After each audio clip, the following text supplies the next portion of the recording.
ਅੱਗੇ ਆਪਾਂ ਐਗਜ਼ਾਮਪਲ ਦੇਖ ਰਹੇ ਹਾਂ ਡਾਇਗਰਾਮ ਦੇ ਵਿੱਚ ਕਿ ਇੱਕ ਲੋਕੇਸ਼ਨ ਏ 'ਤੇ ਇਨਸਾਨ ਬੈਠਾ, ਇੱਕ ਲੋਕੇਸ਼ਨ ਬੀ 'ਤੇ ਬੈਠਾ।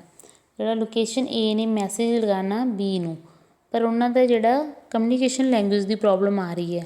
ਸਪੋਜ਼ ਜਿਹੜਾ ਲੋਕੇਸ਼ਨ ਏ 'ਤੇ ਬੈਠਾ ਉਹਨੂੰ ਇੰਗਲਿਸ਼ ਆਉਂਦੀ ਹੈ ਅਤੇ ਜਿਹੜਾ ਲੋਕੇਸ਼ਨ ਬੀ 'ਤੇ ਬੈਠਾ ਉਹਨੂੰ ਡੱਚ ਸਮਝ ਆਉਂਦੀ ਹੈ। ਤਾਂ ਜਿਹੜਾ ਆਪਾਂ ਇਹਦੇ ਵਿੱਚ ਜਿਵੇਂ ਆਪਾਂ ਟਰਾਂਸਲੇਟਰ ਯੂਜ਼ ਕਰਦੇ ਹਾਂ ਕਿ ਜਿਹੜੇ ਆਪਣੀ ਲੈਂਗੁਏਜ ਨੂੰ ਅਗਲੇ ਸਾਹਮਣੇ ਵਾਲੇ ਦੀ ਲੈਂਗੁਏਜ ਦੇ ਵਿੱਚ ਟਰਾਂਸਲੇਟ ਕਰਕੇ ਉਹਨੂੰ ਗੱਲ ਸਮਝਾ ਸਕਣ। ਤਾਂ ਲੋਕੇਸ਼ਨ ਏ ਵਾਲੇ ਇਨਸਾਨ ਨੇ ਜਿਹੜਾ ਮੈਸੇਜ ਕੀਤਾ ਆਈ ਲਾਈਕ ਰੈਬਿਟਸ, ਤਾਂ ਫਿਰ ਆਪਾਂ ਇੱਕ ਟਰਾਂਸਲੇਟਰ ਯੂਜ਼ ਕੀਤਾ ਜਿਹੜਾ ਉਹਨੂੰ ਡੱਚ ਲੈਂਗੁਏਜ ਦੇ ਵਿੱਚ ਕਨਵਰਟ ਕਰੇਗਾ। ਅੱਗੇ ਆਪਾਂ ਫੈਕਸ ਕੀਤਾ, ਆਪਾਂ ਇੱਕ ਸੈਕਰੇਟਰੀ ਲਿਆ ਕੋਈ ਮਸ਼ੀਨ ਲਈ, ਉਹ ਤੋਂ ਆਪਾਂ ਜਿਹੜਾ ਹੈਗਾ ਮੈਸੇਜ ਸੈਂਡ ਕਰਤਾ। ਅੱਗੋਂ ਜਿਹੜਾ ਲੋਕੇਸ਼ਨ ਬੀ 'ਤੇ ਹੈ ਉੱਧਰ ਵੀ ਇੱਕ ਫੈਕਸ ਮਸ਼ੀਨ ਹੋਊਗੀ, ਉਹ ਜਿਹੜੀ ਡਾਟਾ ਰਿਸੀਵ ਕਰੇਗੀ, ਉਹ ਅੱਗੇ ਇੱਕ ਟਰਾਂਸਲੇਟਰ ਨੂੰ ਦੱਸੇਗੀ ਕਿ ਉਹਨਾਂ ਨੇ ਇਹ ਮੈਸੇਜ ਭੇਜਿਆ ਅਤੇ ਜਿਹੜਾ ਟਰਾਂਸਲੇਟਰ ਹੈ ਉਹ ਉਹਨੂੰ ਉਸ ਇਨਸਾਨ ਦੀ ਜਿਹੜਾ ਲੋਕੇਸ਼ਨ ਬੀ 'ਤੇ ਬੈਠਾ ਉਹਦੀ ਲੈਂਗੁਏਜ ਵਿੱਚ ਟਰਾਂਸਲੇਟ ਕਰਕੇ ਮੈਸੇਜ ਲਗਾ ਦੇਗਾ ਕਿ ਲੋਕੇਸ਼ਨ ਏ ਤੋਂ ਇਹ ਡਾਟਾ ਆਇਆ ਹੈਗਾ।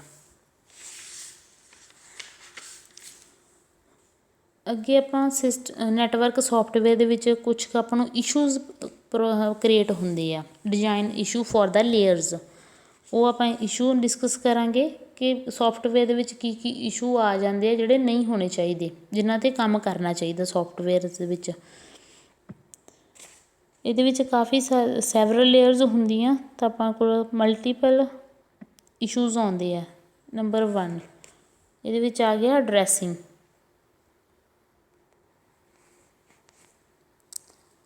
ਜਿਹੜੇ ਆਪਣਾ ਕਨੈਕਸ਼ਨ ਹੈ ਨੈਟਵਰਕ ਆਪਾਂ ਬਣਾਇਆ ਹੋਇਆ ਉਹਦੇ ਵਿੱਚ ਕਾਫੀ ਸਾਰੇ ਮਲਟੀਪਲ ਮਸ਼ੀਨਸ ਅਟੈਚ ਹੁੰਦੀਆਂ। ਜਦੋਂ ਸੈਂਡਰ ਡੇਟਾ ਸੈਂਡ ਕਰਦਾ ਤਾਂ ਆਪਾਂ ਨੂੰ ਨਹੀਂ ਪਤਾ ਹੁੰਦਾ ਕਿ ਡੇਟਾ ਕਿਸ ਕੋਲ ਜਾਣਾ ਚਾਹੀਦਾ, ਤਾਂ ਇਸ ਤਰ੍ਹਾਂ ਉਹ ਹਰ ਇੱਕ ਮਸ਼ੀਨ ਤੋਂ ਹੁੰਦਾ ਹੋਇਆ ਹੌਲੀ ਹੌਲੀ ਆਪਣੀ ਡੈਸਟੀਨੇਸ਼ਨ 'ਤੇ ਪਹੁੰਚਦਾ। ਉਹਦੇ ਲਈ ਹੈਗਾ ਨੰਬਰ 1 ਐਡਰੈਸਿੰਗ, ਕਿ ਆਪਾਂ ਨੂੰ ਐਡਰੈਸ ਯੂਜ਼ ਕਰਨਾ ਚਾਹੀਦਾ। ਆਪਾਂ ਜਿਹੜਾ ਆਪਣੇ ਮੈਸੇਜ ਦੇ ਨਾਲ ਪੈਕਟ ਦੇ ਨਾਲ ਇੱਕ ਐਡਰੈਸ ਫੀਲਡ ਯੂਜ਼ ਕਰਾਂਗੇ ਜਿਹਦੇ ਵਿੱਚ ਆਪਾਂ ਐਡਰੈਸ ਲਿਖਾਂਗੇ ਅਤੇ ਜਿਹੜਾ ਆਪਣਾ ਡੇਟਾ ਹੈਗਾ ਉਹ ਡਾਇਰੈਕਟ ਆਪਣੀ ਡੈਸਟੀਨੇਸ਼ਨ 'ਤੇ ਜਾ ਕੇ ਪਹੁੰਚ ਜਾਵੇਗਾ ਅਤੇ ਇਹਦੇ ਨਾਲ ਜਿਹੜੀ ਆਪਣੀ ਕਮਿਊਨੀਕੇਸ਼ਨ ਫਾਸਟੈਸਟ ਹੋਊਗਾ, ਆਪਣਾ ਜਿਹੜਾ ਡਾਟਾ ਉਹ ਜਲਦੀ ਤੋਂ ਜਲਦੀ ਪਹੁੰਚ ਸਕਦਾ। ਦੂਸਰੀ ਆਪਣੇ ਕੋਲ ਕਈ ਵਾਰ ਇਸ਼ੂ ਇਹ ਹੁੰਦਾ ਕਿ ਆਪਣੇ ਕੋਲ ਜਿਹੜਾ ਡਾਟਾ ਟਰਾਂਸਫਰ ਕਰਨ ਦਾ ਪ੍ਰੋਪਰ ਰੂਲ ਹੋਣਾ ਚਾਹੀਦਾ, ਕਿ ਆਪਣਾ ਦੱਸ ਸਕਦੇ ਹਾਂ ਕਿ ਜਿਵੇਂ ਡਾਟਾ ਆਪਣਾ ਇੱਕ ਜਗ੍ਹਾ ਇੱਕ ਜਿਹੜਾ ਸੈਂਡਰ ਆ ਉਹ ਸੈਂਡ ਕਰ ਰਿਹਾ ਰਿਸੀਵਰ ਨੂੰ, ਕੀ ਉਹ ਡਾਟਾ ਰਿਸੀਵਰ ਕੋਲ ਪਹੁੰਚ ਰਿਹਾ, ਤਾਂ ਕੀ ਅੱਗੋਂ ਆਪਾਂ ਨੂੰ ਰਿਸੀਵਰ ਹੈ ਜਿਹੜਾ ਉਹ ਰਿਪਲਾਈ ਕਰ ਸਕਦਾ।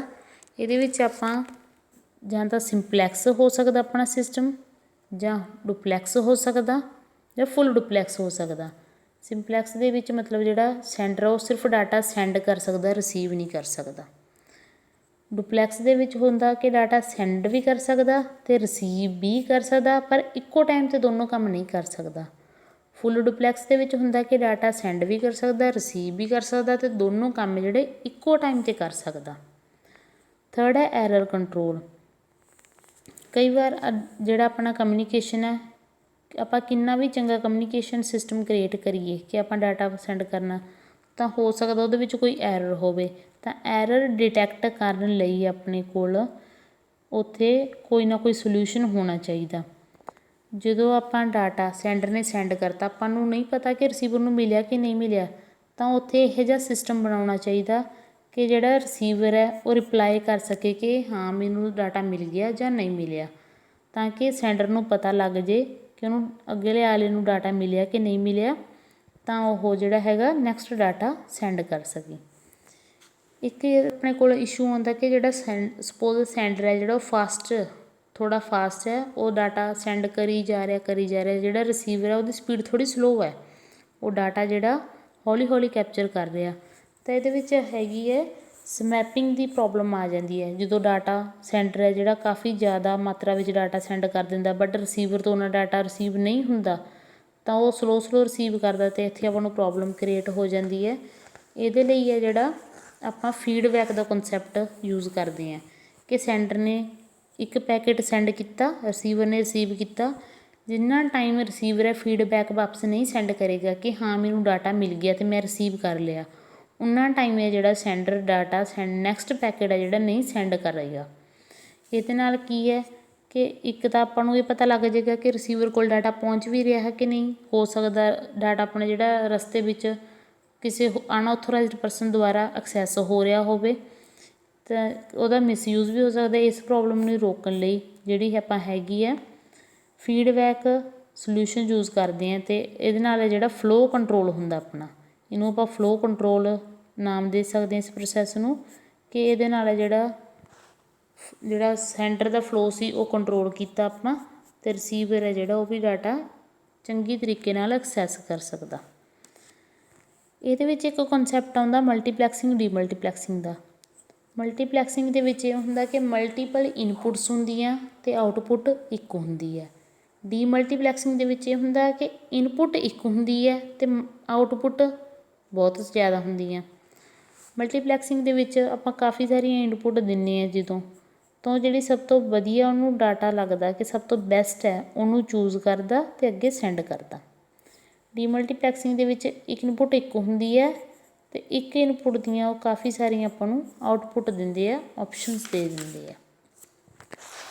ਨੈਕਸਟ ਹੈ connection oriented and connection less services. ਜਦੋਂ ਆਪਾਂ ਕਨੈਕਸ਼ਨਸ ਅਲੱਗ-ਅਲੱਗ ਲੇਅਰਸ ਦੇ ਵਿੱਚ ਬਣਾਉਂਦੇ ਹਾਂ ਤਾਂ ਆਪਾਂ ਦੋ ਤਰ੍ਹਾਂ ਦੀ ਸਰਵਿਸ ਪ੍ਰੋਵਾਈਡ ਕਰਦੇ, ਇੱਕ ਕਨੈਕਸ਼ਨ ਓਰੀਐਂਟਡ, ਇੱਕ ਕਨੈਕਸ਼ਨ ਲੈਸ। ਕਨੈਕਸ਼ਨ ਓਰੀਐਂਟਡ ਸਰਵਿਸ ਦੇ ਵਿੱਚ ਜਿਵੇਂ ਆਪਣਾ ਟੈਲੀਫੋਨ ਸਿਸਟਮ ਦੀ ਐਗਜ਼ਾਮਪਲ ਆਪਾਂ ਲੈ ਕੇ ਚੱਲਦੇ ਹਾਂ ਕਿ ਪਹਿਲਾਂ ਆਪਾਂ ਫੋਨ ਚੱਕਦੇ ਹਾਂ, ਫਿਰ ਆਪਾਂ ਨੰਬਰ ਡਾਇਲ ਕਰਦੇ ਹਾਂ, ਫਿਰ ਜਿਹੜੀ ਆਪਣਾ ਗੱਲ ਕਰਦੇ ਹਾਂ ਸਾਹਮਣੇ ਵਾਲੇ ਇਨਸਾਨ ਨਾਲ ਜਦੋਂ ਉਹ ਫੋਨ ਚੱਕਦਾ। ਇਸੇ ਤਰ੍ਹਾਂ ਹੀ ਕਹਿੰਦੇ ਕਨੈਕਸ਼ਨ ਓਰੀਐਂਟਡ ਨੈਟਵਰਕ ਦੇ ਵਿੱਚ ਪਹਿਲਾਂ ਆਪਾਂ ਕਨੈਕਸ਼ਨ ਇਸਟੈਬਲਿਸ਼ ਕਰਦੇ ਹਾਂ, ਫਿਰ ਉਹਨੂੰ ਯੂਜ਼ ਕਰਦੇ ਹਾਂ ਅਤੇ ਜਦੋਂ ਆਪਾਂ ਕਨੈਕਸ਼ਨ ਯੂਜ਼ ਕਰ ਲੈਂਦੇ ਹਾਂ ਤਾਂ ਆਪਾਂ ਕਨੈਕਸ਼ਨ ਜਿਹੜਾ ਰਿਲੀਜ਼ ਕਰਦੇ ਹਾਂ, ਕਨੈਕਸ਼ਨ ਨੂੰ ਖ਼ਤਮ ਕਰਦੇ ਹਾਂ।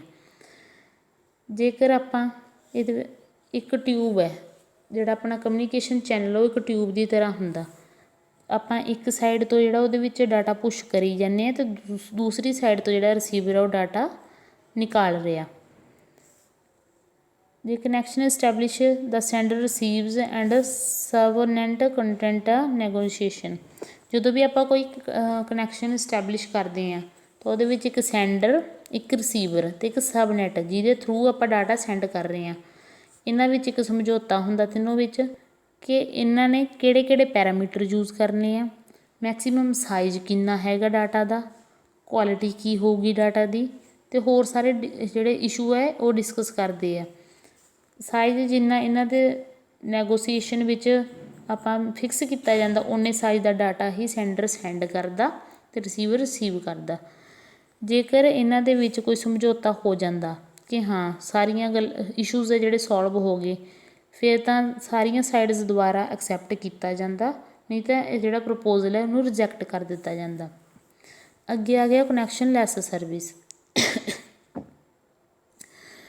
ਕਨੈਕਸ਼ਨ ਲੈਸ ਦੇ ਵਿੱਚ ਆਪਾਂ ਕਰਾਂਗੇ ਕਿ ਆਪਾਂ ਫੁੱਲ ਡੈਸਟੀਨੇਸ਼ਨ ਐਡਰੈਸ ਕਰਾਂਗੇ ਤਾਂ ਕਿ ਉਹਨੂੰ ਡਾਟਾ ਸੈਂਡ ਕਰਨ ਵਿੱਚ ਕੋਈ ਪ੍ਰੋਬਲਮ ਨਾ ਹੋਵੇ ਅਤੇ ਜਿਹੜਾ ਡਾਟਾ ਡਾਇਰੈਕਟ ਆਪਣੀ ਡੈਸਟੀਨੇਸ਼ਨ 'ਤੇ ਜਾ ਕੇ ਪਹੁੰਚ ਸਕੇ। ਅਤੇ ਆਪਾਂ ਇੱਕ ਸੈਂਡਰ ਜਿਹੜਾ ਸੈਂਡ ਕਰੂਗਾ ਡਾਟਾ ਅਤੇ ਉਹ ਇੱਕ ਹੀ ਰਿਸੀਵ ਕਰੂਗਾ ਕਿਉਂਕਿ ਉਹ ਡਾਇਰੈਕਟ ਆਪਣੀ ਡੈਸਟੀਨੇਸ਼ਨ 'ਤੇ ਪਹੁੰਚੇਗਾ। ਨੈਕਸਟ ਆਪਣੇ ਕੋਲ ਹੈਗਾ relationship between services to protocol, ਕਿ ਸਰਵਿਸ ਜਿਹੜੀਆਂ ਆਪਾਂ ਯੂਜ਼ ਕੀਤੀਆਂ ਅਤੇ ਪ੍ਰੋਟੋਕੋਲ ਯੂਜ਼ ਕੀਤੇ ਆ ਉਹਦੇ ਵਿੱਚ ਕੀ ਆਪਾਂ ਰਿਲੇਸ਼ਨ ਹੈਗੇ ਆ। ਕੋਈ ਵੀ ਸਰਵਿਸ ਹੈ ਉਹਨੂੰ ਆਪਾਂ ਸੈੱਟ ਆਫ ਓਪਰੇਸ਼ਨ ਕਹਿੰਦੇ ਆ ਕਿ ਜਿਹੜਾ ਕਿਸੇ ਵੀ ਲੇਅਰ ਵਿੱਚ ਕੀ ਕੀ ਆਪਾਂ ਓਪਰੇਸ਼ਨ ਪਰਫੋਰਮ ਕਰਨੇ, ਕੀ ਕੀ ਫੰਕਸ਼ਨ ਪਰਫੋਰਮ ਕਰਨੇ, ਹਰ ਇੱਕ ਲੇਅਰ ਦਾ ਕੀ ਰੋਲ ਪਲੇ ਹੈਗਾ। ਜਿੰਨੇ ਵੀ ਕਿਸੇ ਵੀ ਲੇਅਰ ਵਿੱਚ ਓਪਰੇਸ਼ਨ ਪਰਫੋਰਮ ਹੁੰਦੇ ਆ ਉਹਨੂੰ ਆਪਾਂ ਸਰਵਿਸ ਕਹਿੰਦੇ ਹਾਂ। ਅਤੇ ਪ੍ਰੋਟੋਕੋਲ ਦੇ ਵਿੱਚ ਹੈਗਾ ਸਰਵਿਸ ਦੇ ਵਿੱਚ ਇਹ ਵੀ ਹੁੰਦਾ ਕਿ ਜਿਹੜੇ ਇੰਟਰਫੇਸ ਹੈ, ਦੋ ਲੇਅਰਸ ਆਪਸ ਵਿੱਚ ਇੱਕ ਇੰਟਰਫੇਸ ਨਾਲ ਅਟੈਚ ਹੋਈਆਂ ਹੁੰਦੀਆਂ ਤਾਂ ਉਹ ਇੱਕ ਦੂਸਰੇ ਨੂੰ ਸਰਵਿਸ ਪ੍ਰੋਵਾਈਡ ਕਰ ਰਹੀਆਂ। ਜਿਵੇਂ ਇੱਕ ਲੇਅਰ ਨੇ ਦੂਸਰੀ ਲੇਅਰ ਨੂੰ ਕੁਛ ਡੇਟਾ ਭੇਜਣਾ, ਕੋਈ ਸਰਵਿਸ ਦੇਣੀ ਆ ਤਾਂ ਉਹ ਇੰਟਰਫੇਸ ਦੇ ਥਰੂ ਹੈ ਜਿਹੜੀ ਉਹਨੂੰ ਸਰਵਿਸ ਪ੍ਰੋਵਾਈਡ ਕਰੇਗੀ। ਪ੍ਰੋਟੋਕੋਲ ਹੁੰਦਾ ਸੈੱਟ ਆਫ ਰੂਲਸ ਹੁੰਦੇ ਆ, ਫੋਰਮੈਟ ਹੁੰਦਾ ਅਤੇ ਮੀਨਿੰਗ ਹੁੰਦਾ ਪੈਕੇਟ ਦਾ, ਕਿ ਜਿਹੜਾ ਦੋ ਲੇਅਰਸ ਦੇ ਵਿਚਾਲੇ ਕੁਛ ਕੁ ਰੂਲ ਰੱਖੇ ਜਾਂਦੇ ਆ ਕਿ ਇਸੇ ਫੋਰਮੈਟ ਦੇ ਵਿੱਚ ਡਾਟਾ ਤੁਸੀਂ ਹੈ ਜਿਹੜਾ ਇੱਕ ਦੂਸਰੇ ਨੂੰ ਭੇਜ ਸਕਦੇ ਹੋ, ਉਸ ਚੀਜ਼ ਹੈਗੀ ਜਿਹੜੀ ਆਪਾਂ ਪ੍ਰੋਟੋਕੋਲ ਦੇ ਵਿੱਚ ਆ ਜਾਂਦੀ ਹੈ। ਡਾਇਗਰਾਮ ਦੇ ਵਿੱਚ ਜਿਵੇਂ ਸ਼ੋਅ ਹੋ ਰਿਹਾ ਕਿ ਲੇਅਰ ਕੇ ਹੈ, ਇੱਕ ਸਾਈਡ ਲੇਅਰ ਕੇ ਦੀ ਹੈਗੀ ਆ, ਉਹਨੇ ਉੱਪਰ ਕਿਸੇ K+1 ਲੇਅਰ ਨਾਲ ਅਟੈਚ ਹੈ। ਤਾਂ ਜਦੋਂ ਉਹਨੇ ਇੱਕ ਦੂਸਰੇ ਨੂੰ ਸਰਵਿਸ ਪ੍ਰੋਵਾਈਡ ਕਰਨੀ ਹੈ ਤਾਂ ਉਹ ਇੱਕ ਇੰਟਰਫੇਸ ਦੇ ਥਰੂ ਕਰਨਗੇ। ਅਤੇ ਦੋਨੋਂ ਲੇਅਰ ਕੇਜ਼ ਹੈ, ਜਦੋਂ ਉਹਨਾਂ ਨੇ ਆਪਸ ਵਿੱਚ ਕੋਈ ਡਾਟਾ ਸੈਂਡ ਕਰਨਾ ਤਾਂ ਉੱਥੇ ਪ੍ਰੋਟੋਕੋਲ ਯੂਜ਼ ਕੀਤਾ ਜਾਂਦਾ। ਇਹਦਾ ਇੱਕ ਪ੍ਰੋਪਰ ਫੋਰਮੈਟ ਹੁੰਦਾ, ਇੱਕ ਰੂਲਸ ਇਹ ਤਾਂ ਪੂਰੇ ਫੋਲੋ ਕੀਤੇ ਜਾਂਦੇ ਜਿਹੜੇ ਆਪਾਂ ਡਿਸਕਸ ਕੀਤੇ ਹੁੰਦੇ ਆ।